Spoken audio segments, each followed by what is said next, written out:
समाजातील प्रत्येक घटना थेट आपल्यापर्यंत पोहोचवणारे आपलं हक्काचं न्यूज चॅनल क्रांती सूर्य न्यूज। संपादक शशिकांत राजवंत। जिल्हाधिकारी कार्यालयातील कारभारावर प्रश्नचिन्ह निर्माण करून तब्बल 20 वर्ष एकाच खुर्चीवर बसून छुपे सत्ता केंद्र उभे करणाऱ्या अधिकाऱ्याची चौकशी करून तात्काळ बदली करण्याची मागणी वंचित बहुजन माथाडी ट्रान्सपोर्ट व जनरल कामगार युनियनने निवेदनाद्वारे केली आहे। सदर आशयाचे निवेदन नुकतेच जिल्हाधिकारी कार्यालयात देण्यात आले आहे। सांगली जिल्हाधिकारी कार्यालयातील सहाय्यक महसूल अधिकारी तथा अव्वल कारकून अप्पासाहेब पाटील यांच्यावर वंचित बहुजन माथाडी ट्रान्सपोर्ट व जनरल कामगार युनियनने गंभीर आरोप केले आहेत।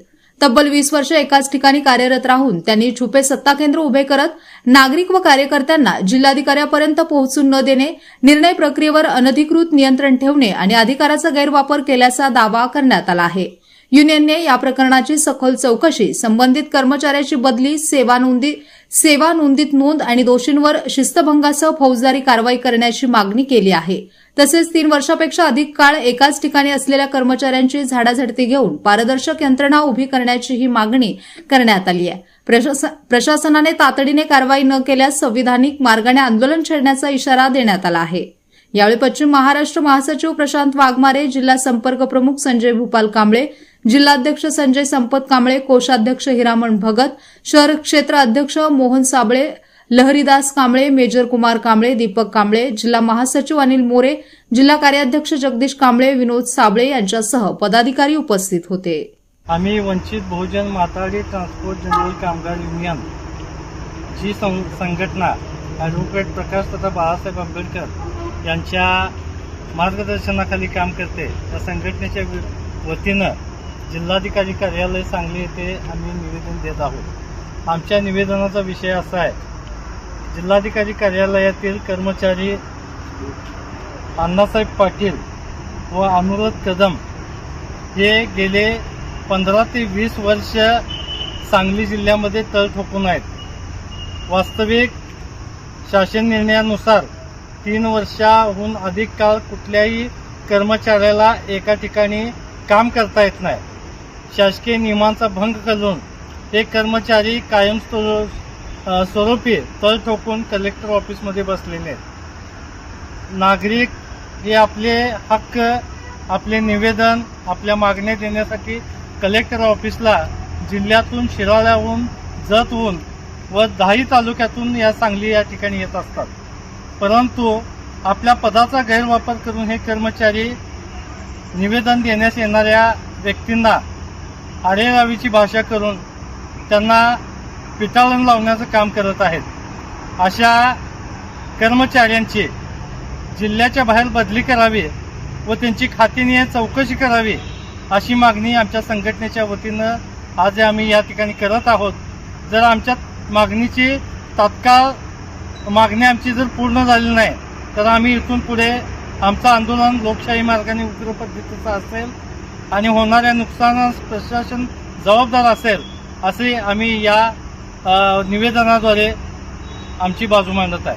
आज आम्ही जिल्हाधिकारीमध्ये काही कर्मचारी 20-20 वर्ष या ठिकाणी तळ ठोकून आहेत, त्यांच्याशी आपण सविस्तर चर्चा केली असता असं लक्षात आलं, अप्पासाहेब पाटील नावाचे कर्मचारी सहाय्यक कारकून म्हणून या ठिकाणी जिल्हाधिकारी कार्यालयामध्ये PA म्हणून त्या ठिकाणी काम करतात।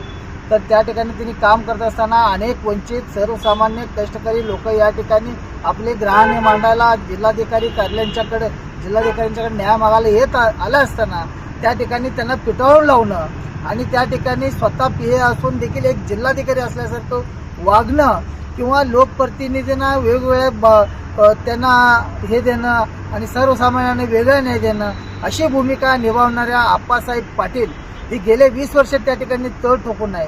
त्यामुळे त्यांना असं वाटायला की मी 20 वर्ष या ठिकाणी असल्यामुळं या जिल्हाधिकारी या बिल्डिंगचा किंवा या संपत्तीचा मालक झालो की काय अशी एक परिस्थिती त्यांनी या ठिकाणी जिल्हाधिकारी कार्यालयामध्ये निर्माण केल्यामुळं त्यांच्या माध्यमातून कर्मचाऱ्यांच्यावर देखील प्रचंड दबाव निर्माण झाल्यामुळं त्यांना तात्काळ या ठिकाणी हलवणं आवश्यक आहे आणि त्यांची बदली खऱ्या अर्थानं शासनाच्या नियमाप्रमाणे 3-3 वर्षामध्ये बदली करणं आवश्यक असताना तळ ठोकून 20 वर्ष आहेत। याच्या पाठीमागे गोड बंगाल काय, याच्या पाठीमागे त्यांच्या पाठीमागे कोण असा मोठा नेता आहे ह्याची देखील चौकशी होणं आवश्यक आहे. आणि त्या आप्पासाहेब पाटील यांची तात्काळ त्या ठिकाणी संबंधित सांगली जिल्ह्यातून तात्काळ बदली होणे आवश्यक तर आहेच, पण ही 20 वर्षे या ठिकाणी थांबून त्यांनी कोणकोणत्या प्रकारे या ठिकाणी पैशाच्या माध्यमातून भ्रष्टाचार या ठिकाणी केलेला असं आम्हाला आढळून येत आहे. त्यामुळे त्यांचे तात्काळ या ठिकाणी खात्याने चौकशी करावी, त्यांची तात्काळ या ठिकाणी सांगली जिल्ह्यातून बदली करावी. त्याचप्रमाणे अनुराध कदम म्हणून आहेत, तिने या ठिकाणी 12 वर्ष या ठिकाणी जिल्हाधिकारी कार्यालयामध्ये काम करतात. आम्हाला एवढंच या ठिकाणी या सांगायचं आहे, जिल्हाधिकारी प्रशासनानं याची दखल घेतली पाहिजे. जिल्हाधिकारी एक जबाबदार प्रमुख म्हणून त्या ठिकाणी कर्मचारी 3-3 वर्षाच्या वरती जो कोण इतर कर्मचारी या ठिकाणी असेल, शासनाच्या नियमाप्रमाणे त्यांची बदली करणं आवश्यक आहे. आणि ती बदली जिल्हाधिकारी मान्य जिल्हाधिकारी यांनी करावं अशी आमची विनंती आहे. वेळोवेळी कुणीतरी सांगणं आमच्यासारख्या वंचित युनियनच्या पदाधिकाऱ्यांनी या ठिकाणी सांगावं लागते, हे देखील अत्यंत दुर्दैवी बाब आहे. त्यामुळे तात्काळ संबंधितांची या ठिकाणी सांगली जिल्ह्यातून त्यांना दुसऱ्या जिल्ह्यात टाकावं आणि त्यांची खात्याने या ठिकाणी चौकशी करावी. आणि या ठिकाणी जो काही कर्मचाऱ्यांना तो दबाव आणून ते जिल्हाधिकारी असल्यासारखं जे वागणूक करत आहेत त्याचा आम्ही जाहीर या ठिकाणी निषेध व्यक्त करतो. आणि तात्काळ हकालपट्टी तात्काळ त्यांची सांगली जिल्ह्यातून बदली होईल अशी आम्ही अपेक्षा व्यक्त करतो.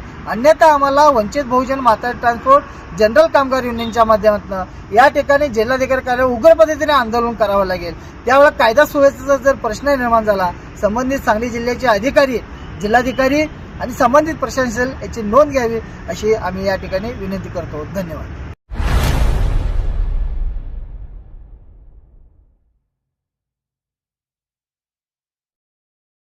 क्रांती सूर्य न्यूज, संपादक शशिकांत राजवंत.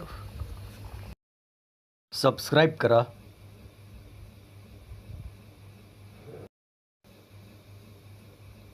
बेल आयकॉनला क्लिक करा आणि लाईक करायला विसरू नका.